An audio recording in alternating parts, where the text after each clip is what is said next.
The Slim Fast 14-day effect on your New Year's resolution. Day 1, the new year. You want to kick it off with a bang, and you're not just talking about fireworks. Day 14, you're ready to start this year right, looking great and preferably on top. 2 weeks is all it takes to get what you really want. Swap 2 meals a day for Slim Fast protein shakes or bars, get in a 30-minute workout, and stick to a 1,200-calorie diet to lose up to 6 pounds in your first 14 days. Find Slim Fast in the store near you. You're listening to the AFTERBUZZ TV Network, now the largest new media platform on the web, and your #1 source for after-show entertainment. Very good, Keith Johnson.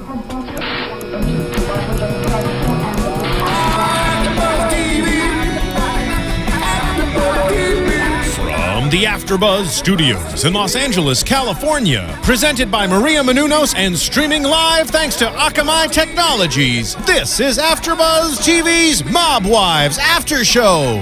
We'll break down tonight's episode and get you all the latest news and gossip. And now, another post-game wrap-up show for your favorite TV show. It's AFTERBUZZ TV's Mob Wives After Show. Well, hello, guys. We are here with a new episode of Mob Wives, an amazing episode, might I add. We are at Season 4, Episode 8, Mob Wives New Blood, Eat Worms, Bitch. And I'm your host, Erika Garcia Rojas, and I am joined here by someone across the table. Charlotte Broadbent, what's up, guys? And... Hi, guys. I'm Roxy Striar.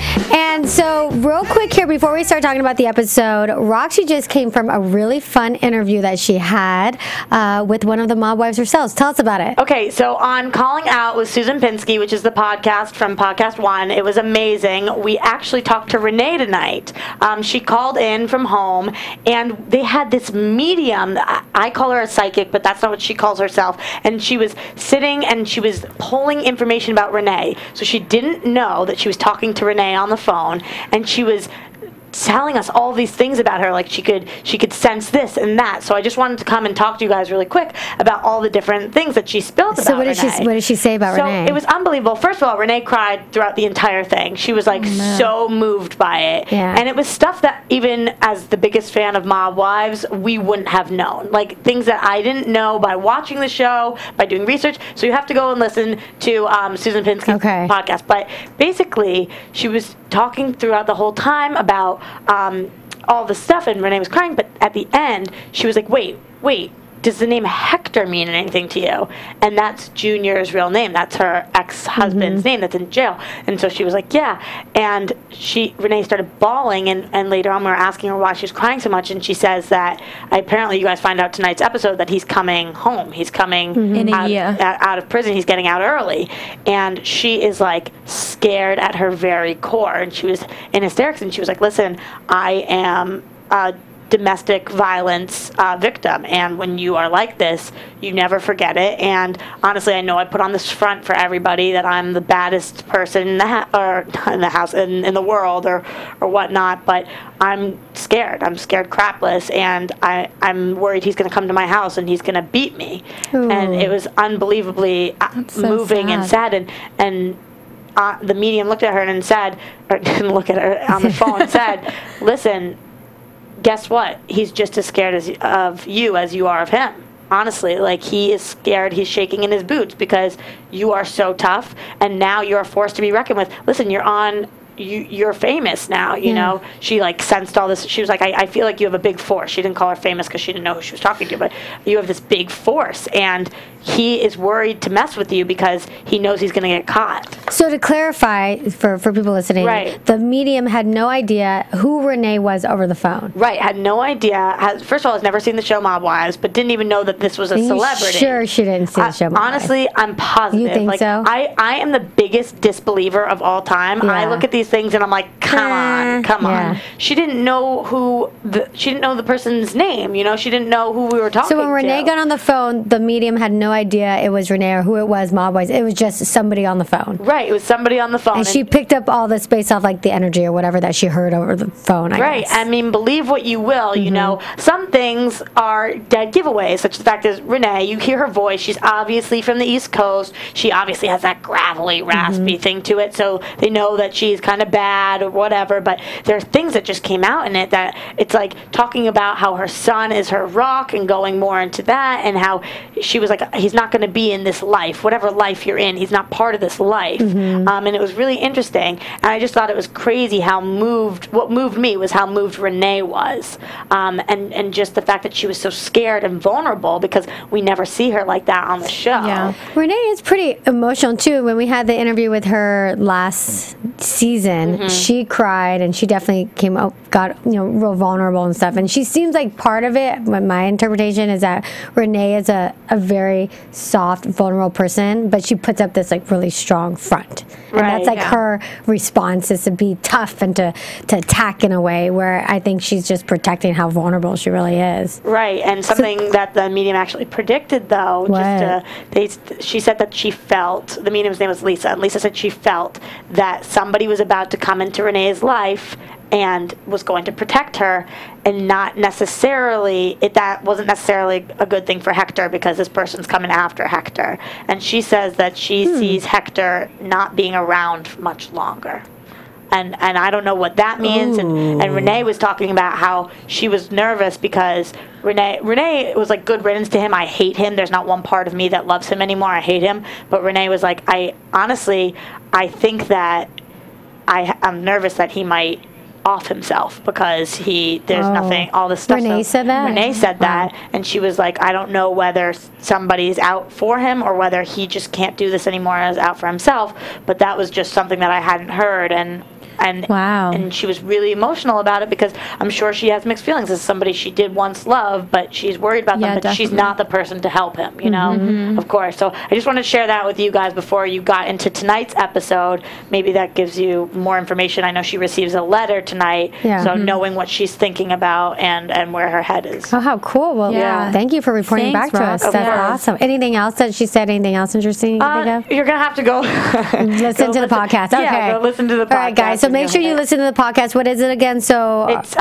it's Calling Out with Susan Pinsky. Okay, podcast. Tonight's episode. Yeah, podcast 1 from tonight's episode, and the medium's Lisa. And Kevin was on there as well with you. And Kevin Undergaro, who's another one of our co-hosts here, was on it as well. Okay. Yeah. Awesome. Okay. Wow, all right. awesome. Thank you. Thanks, bye, guys. Roxy. Bye.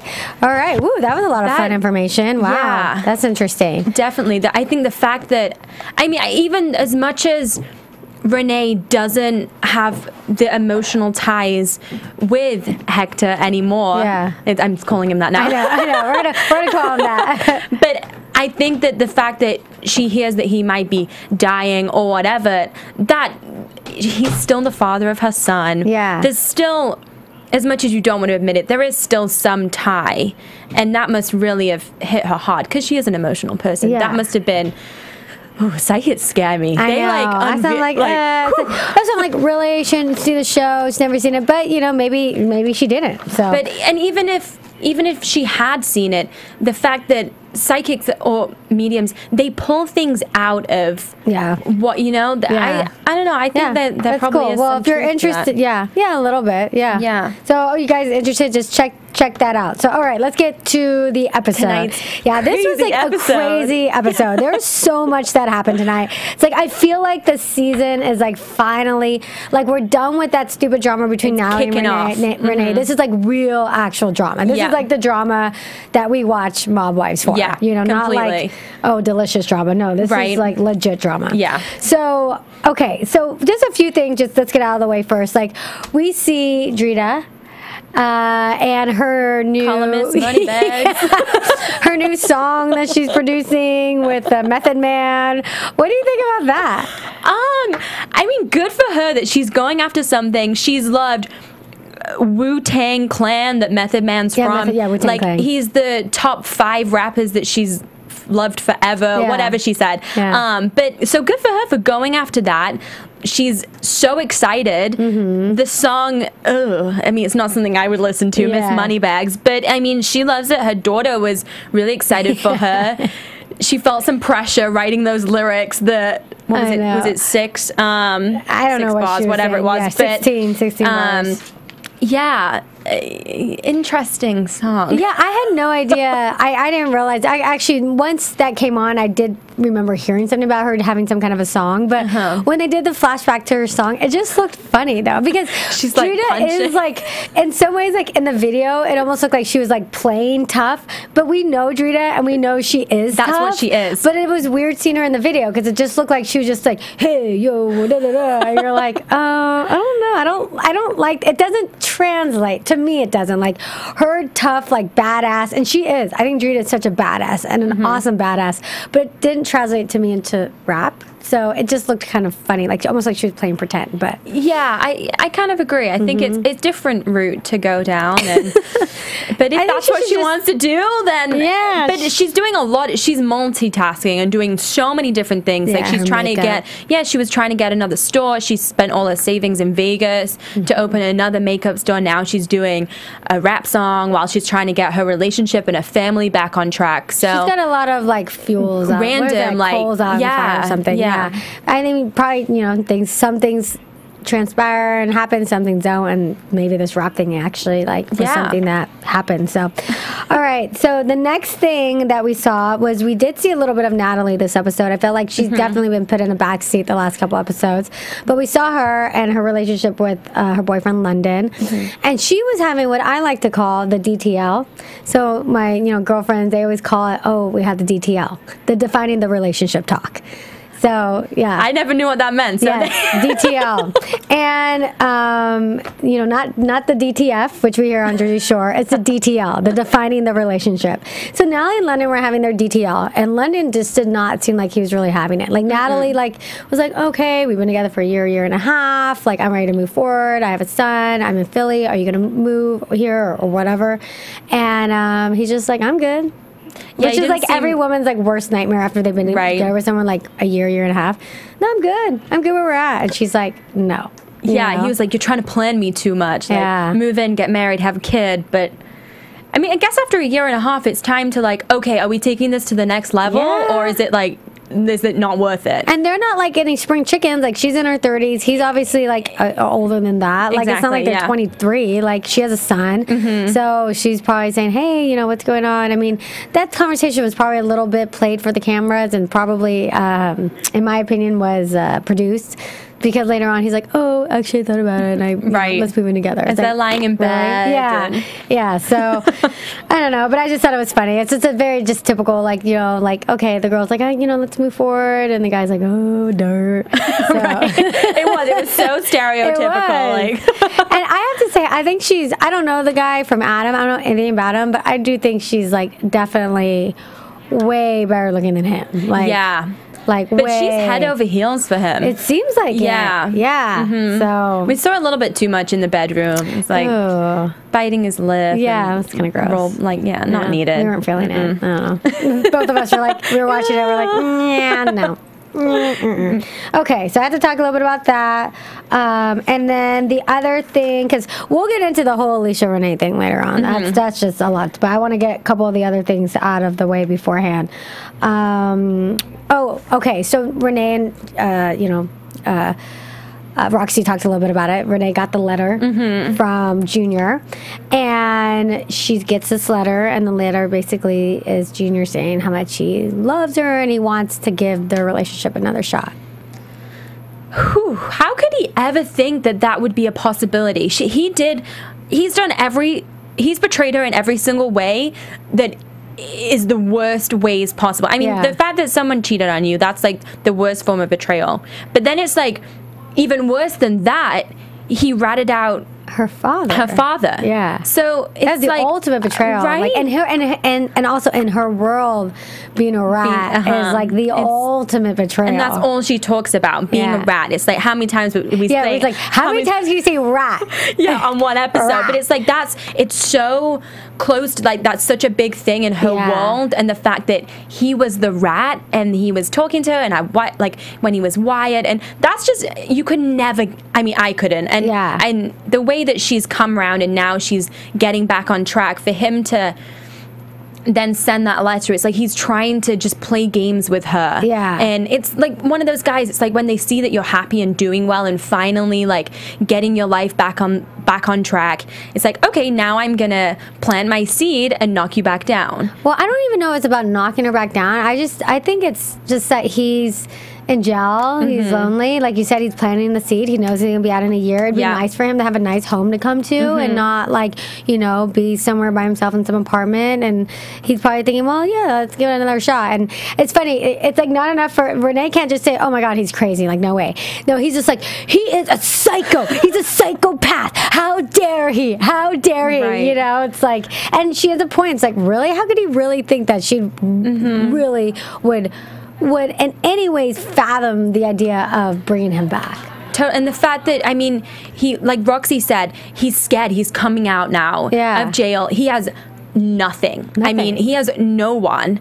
And he's like, well, shit, what am I going to do? Like, I literally have no one. So now maybe he thinks he can try and worm his way back in. But how? That's just unbroken. And the fact that he said in the letter, it's like backhanded insults. The way he said, if I can forget what you did in your past, I know. hopefully you can forget mine. It's so manipulative. So manipulative. It is. And that's like the last thing she needs. She doesn't need the mind games, and she's doing so well. And that's literally the thing that, and I'm not surprised she's scared of him coming out. Like, the fact that he could come around the corner and knock on her door, like, that's not a good feeling, that he could be there and around about. But the fact that hopefully somebody's coming into her life to protect her, that makes me feel so, oh my God, that's awesome. If someone's coming to finally protect her, like, be the figure that she really needs, like, that's what she's missing in her life. Exactly. That's what she's always wanted. So I really hope that that's true. Yeah,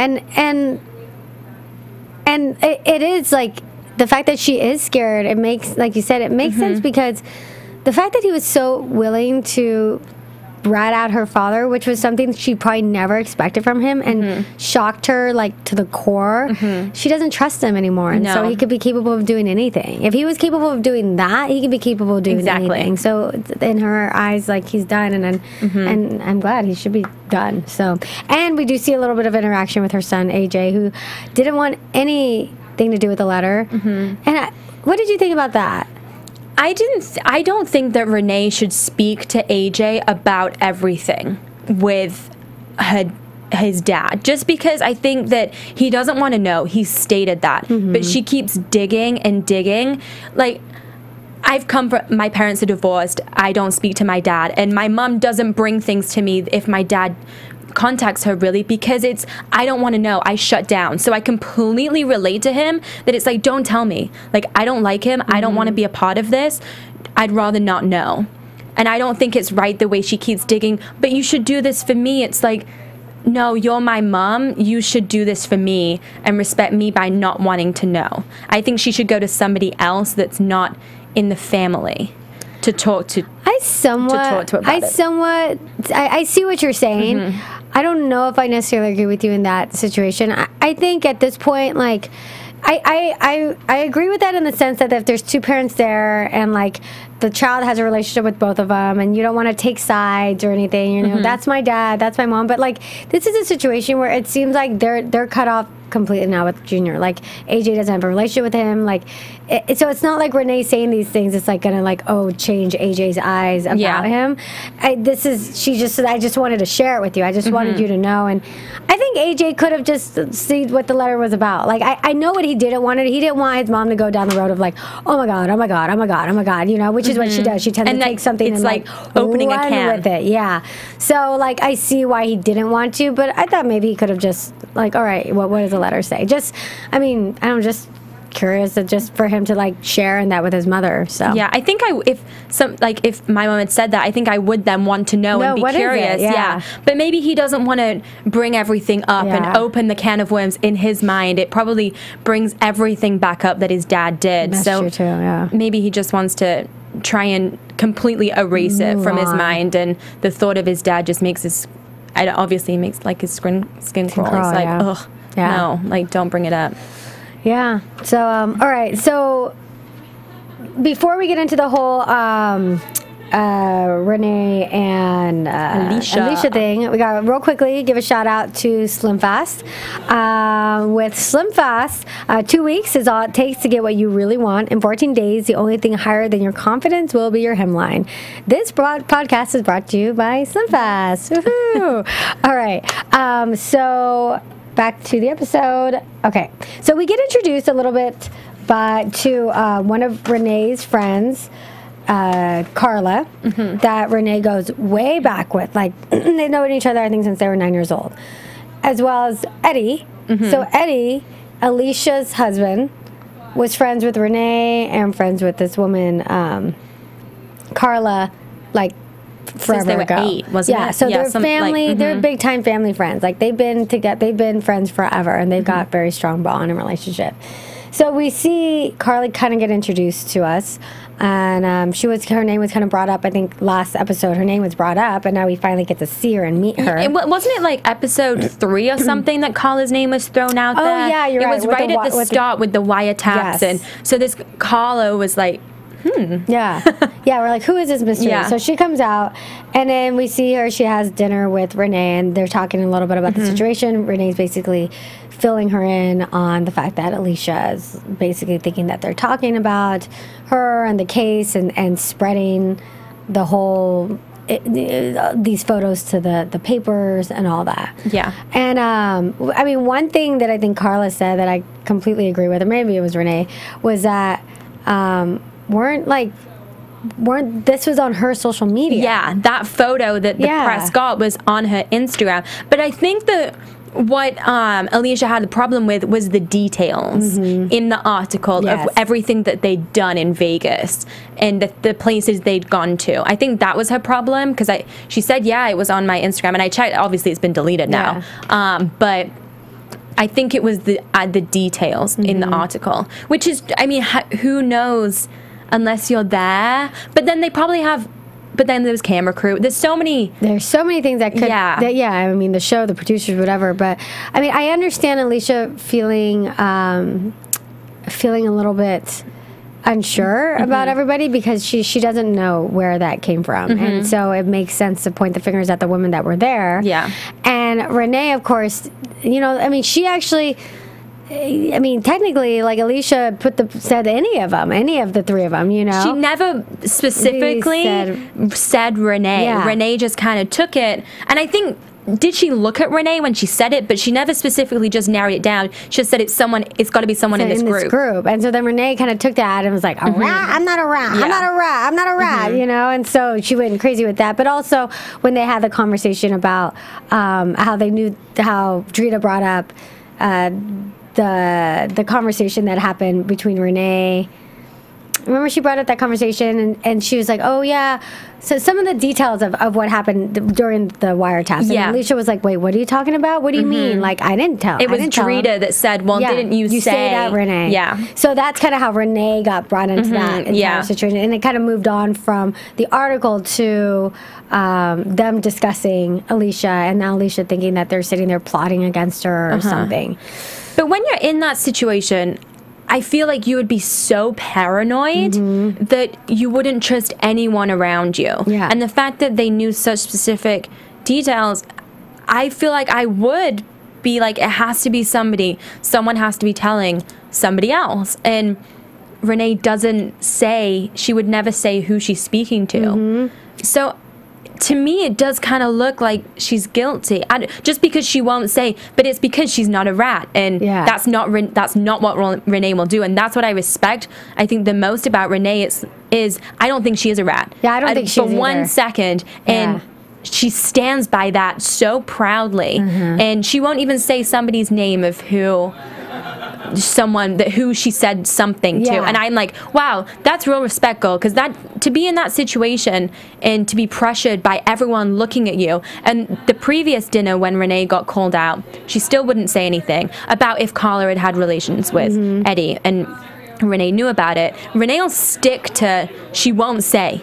Yeah. She won't say, and I respect that. But on the other hand, and Renee's loyalty is not to Alicia. Renee's loyalty is to her husband. Is to Eddie, but also to her girlfriend Carla. So like she isn't. It sounds like, and what it sounds like, what's interesting is like we got a lot of information in this episode, especially when we saw Renee and Alicia sit down. Like we got a lot of info thrown at us. Yeah. So if you guys listening or watching, and we getting a little bit mixed up because we just came from watching it, and it was a lot. We have to rewind it a little bit. Like, what did she say? What did she say? So it can be a little bit confusing. We're trying our best to decipher it all for you guys. But so like it seemed to me that they are all friends. They go way back. They were all friends. And, I guess Eddie and Carla did date for a while. But now Eddie moves on, marries this girl, Alicia, and it sounds like no one liked her. Like, it sounds like she was a new person in the group. Granted, they've been married forever, but it sounds like she was a new person in the group at the time. And then people just tolerated her, and no one really liked her. And I guess it sounds like, oh, who's that stuck-up, whatever. And that's her reputation amongst the group. Yeah. So we, as viewers, weren't aware of all that watching it leading up to it, but it sounds like they did have a history in the sense that Renee and Alicia weren't really close. Renee probably thought a few things about Alicia. Alicia probably thought a few things about Renee. And now they're thrown together in this show, which I'm sure Renee had something to do with because her sister is the producer, so maybe she thought she would be a good, person to be on the show. But it just sounds like all that stuff is now coming to the surface, like the history that they all have. Yeah, and it's intense because of the fact that, I mean, Renee said that no one likes her. She thinks she's a goddess. But then Alicia said, I am a goddess. Yeah. It's like, well, she thinks she's a goddess. Yeah. But so she's not denying that she kind of thinks that she's better than these ladies. So it's an interesting dynamic that they all... I think there's a lot more to it, and I think we're going to see... I mean, just from tonight, we got, so much. Finally, we know that Eddie did cheat on Alicia a lot, which isn't really surprising. Yeah. But she does know that he did, and I don't think Carla was one of them. Do you? Well, he did date Carla for a while. But I don't think while they've been together, I don't think Carla... I don't know yet. I don't know her enough yet. I don't know the situation yet for me to say. But what I do know, though, is the fact that it seems like Alicia has never liked Carla or trusted Carla. So in a way, I don't think she ever had a problem with Renee. But the problem she has right now with Renee is the fact that Renee is so close to Carla. So she doesn't trust Renee because she doesn't trust Carla. Because she doesn't know what Carla's telling Renee. She doesn't know what Renee's telling Carla. And I think Alicia's always had issues with Carla. But now Renee and Carla are friends. Yeah. And so that becomes an issue.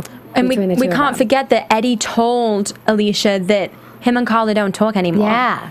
So but they do. Alicia's never known that this whole relationship was happening. I mean, Eddie goes to Carla to buy birthday presents for Alicia.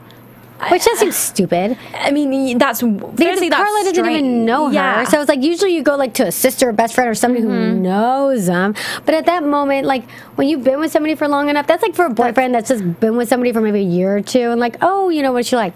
At this point, they've probably been married for a long time. He did not need to go to her to ask her about a birthday present. Especially not Carla, who... She doesn't like. Exactly. And the fact doesn't like Alicia, you know. Yeah. And Carla said, I'm part of the family. Yeah. That's kind of strange that Alicia had no idea that this relationship, friendship, whatever it was friendship, not relationship, was going on. I know. And she feels like she's part of the family. So it's interesting that, I mean, all this is unraveling. I know, it is. I'm so glad we finally got to see who Carla was. And she wasn't what I expected. No. She's a little more upper class than what I expected. Is that bad to say? Well, I don't know. I don't know, like, upper class or so much as, like, I think but I don't think we've really gotten to see her. Yeah, I don't a little think more we've classy, seen, not upper class. A little more classy.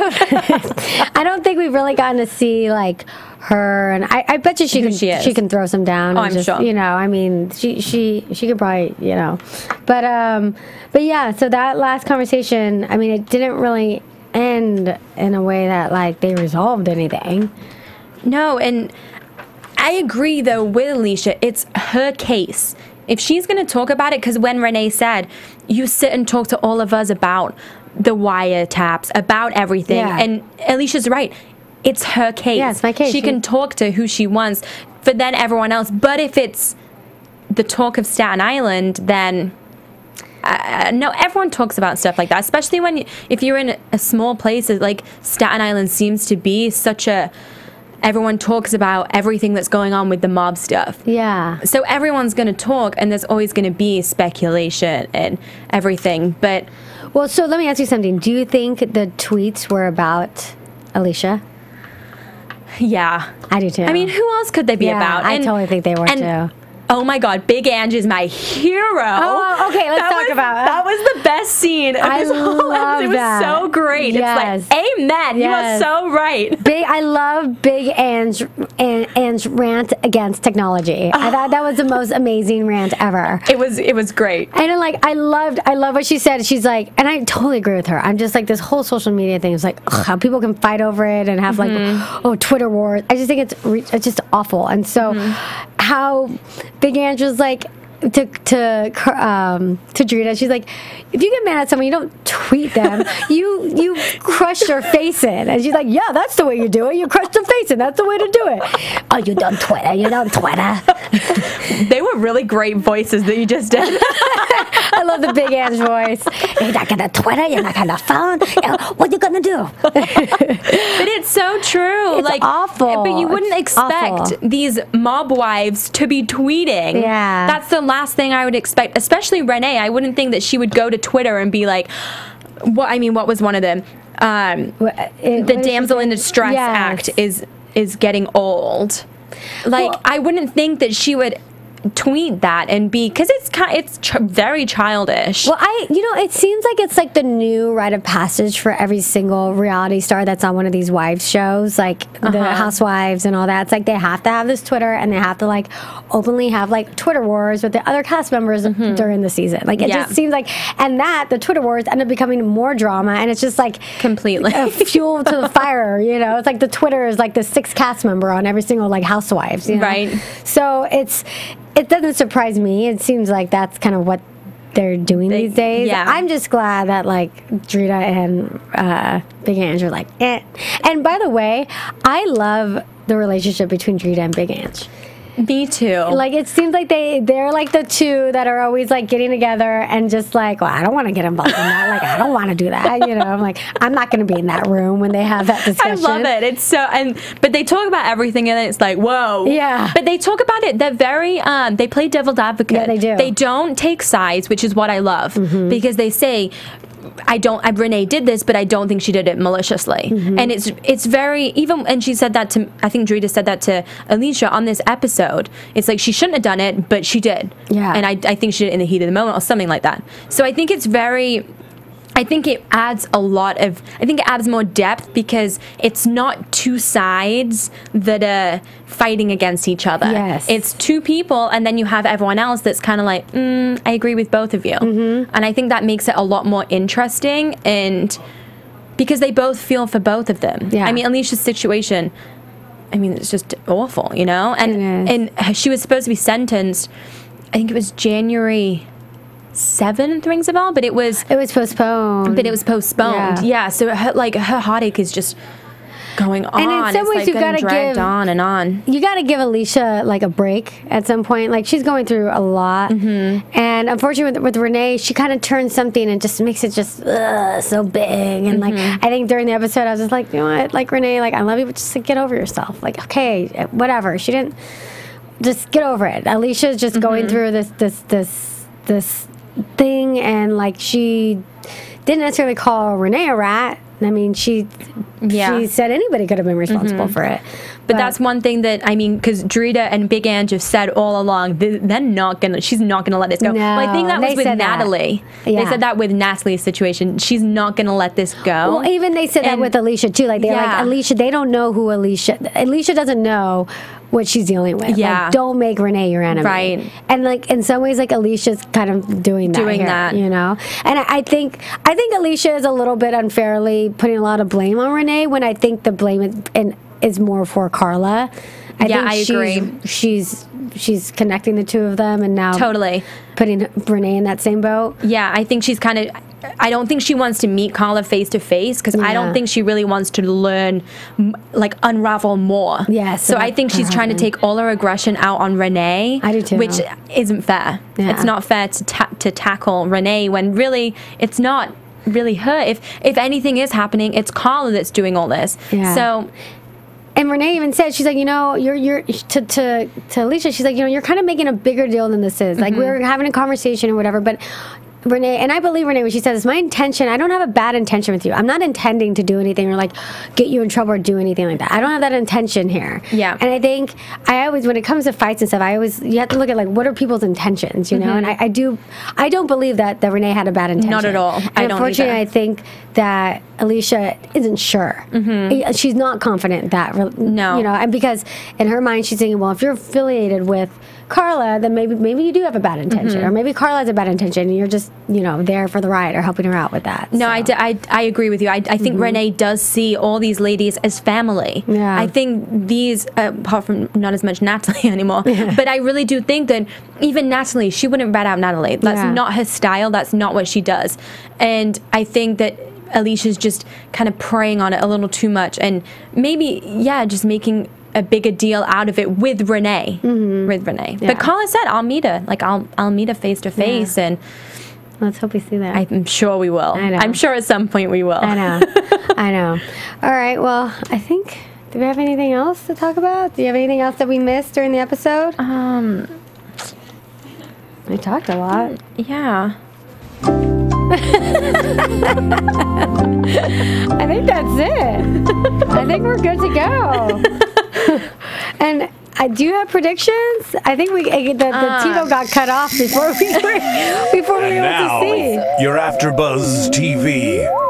Well, we see Drita meeting Method Man. Okay. I'm excited to see how she reacts and if she can say her lines, if she can rap. Moneybag? While she's so excited to see Method Man. But I don't know, just the way, I think we're going to see it unravel even more. And it looks like Natalie gets back into the mix with the girls. Yeah, because she was separated. We didn't see her interact with them at all this week. No, or really much last week. Yeah. She's kind of, which I like, because I agree with you. You're like, we don't need her. No, I just meant that I like the fact that it's not the delicious drama anymore. We've gone back. We're into the real mob wife drama. Yes. And it's not. No, I didn't mean that we. I like Natalie, but and I like the dynamic when they're all together, and I think we will go back to seeing. I mean, Renee and Natalie still don't have. Well, we did see this episode actually a conversation with Natalie and Alicia. So we did see that, which. But I think they haven't finished with each other. No. And to see if Natalie does go back and work for. I don't think she's going to. Yeah. No. Yeah. No. No, I agree with you. I don't think I mean, especially like that. I mean, for Natalie to say that the clothes are tacky or whatever. Yeah, it's like, no. I don't think either of them want to work together anymore. No, that was like a one-time like fashion show like thing, and that's it. You know. Yeah. And she was not even the face of the line. She just like walked in her fashion show. That was it. Yeah. No, she wasn't. Yeah, she wasn't. Yeah. So, anyways, but I think that's it. Yeah. All right, guys. Well, that's our show for you. And Charlotte, where can everyone find you? At Shaw Broadbent on Twitter and Instagram. And I'm your host, Erika Garcia Rojas, and you can find me on Twitter and Instagram at IamEGR. And guys, make sure that you go onto iTunes and you rate us 5 stars, hopefully. Comment. We love your comments on YouTube, especially. We've been getting a lot more views there. Like it below if you're watching on YouTube, and leave comments, and we love interacting with you guys. But thank you so much for watching, and we'll see you next week. Thanks, guys. From executive producers Maria Menounos, Kevin Undergaro, Phil Svitek, and the entire AfterBuzz TV staff, we would like to thank you for listening to the AfterBuzz TV network. To watch or listen to other after shows and post comments or questions, be sure to visit AfterBuzzTV.com. I'm Sir Richard Wentworth, and this has been a presentation of AfterBuzz TV. Buzz you later, bitches! The views expressed herein are those of the hosts only and do not necessarily reflect the views of AfterBuzz TV or its owners or principals. Thank you for watching AfterBuzz TV on YouTube. For more of your favorite after shows and interviews, subscribe to our channel here, and be sure to share your opinion on the episode in the comment section below here. We'd love to see what you guys are buzzing about. Thanks again. Buzz you later.